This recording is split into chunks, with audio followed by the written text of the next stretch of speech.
નમસ્કાર મિત્રો, વિડીયોમાં તમારું સ્વાગત છે। જી હા મિત્રો, અત્યારે હાલના મોટા અને મહત્વના સમાચાર સામે આવી રહ્યા છે। તો મિત્રો, સમાચારમાં વાત કરીએ તો ચોટીલામાં થયો કાળો કહેર। ચોટીલા પાસે હિટ એન્ડ રનની ઘટના। રાજકોટના જુવાન જોત બે કુટુંબિક ભાઈઓના કમકમાટી ભર્યા મોત નીપજ્યા છે।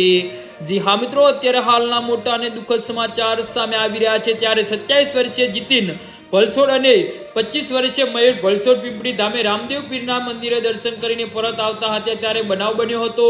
મૂળ જામ જોધપુરના ત્રણસાઈ ગામના વતની બંને યુવાનોના મોતના સમાચાર મળતા જ પરિવારમાં ભારે આતંક છવાયો હતો। આ અંગે મળતી વિગતો અનુસાર રાજકોટમાં રામાપીર ચોકડી નજીક રહેતા જીતિન રણછોડભાઈ ભલસોડ અને મયુર ભવાનભાઈ ભલસોડ ગઈકાલે સાંજે 6:30 વાગ્યાની આસપાસ બાઇક ઉપર સુરેન્દ્રનગર જિલ્લાના પાટડી તાલુકામાં આવતા પીપળી ધામ જવા નીકળ્યા હતા। રાત્રે મંદિરે રોકાયા હતા અને વહેલી સવારે રામદેવ પીરના દર્શન કરીને પરત રાજકોટ આવવા નીકળ્યા હતા અને વહેલી સવારે 5 વાગ્યા આસપાસ તેઓ ચોટીલાના સાંગણી ગામ નજીક બલદેવ હોટલ પાસે પહોંચ્યા હતા। ત્યાં અચાનક અજાણ્યા વાહને બંને ભાઈઓને બાઇક સહિત અડબેટે લઈને ફૂટબોલની જેમ રોડ પર ફંગોળ્યા હતા, જેથી બંનેને ગંભીર ઇજાઓ થઈ હતી।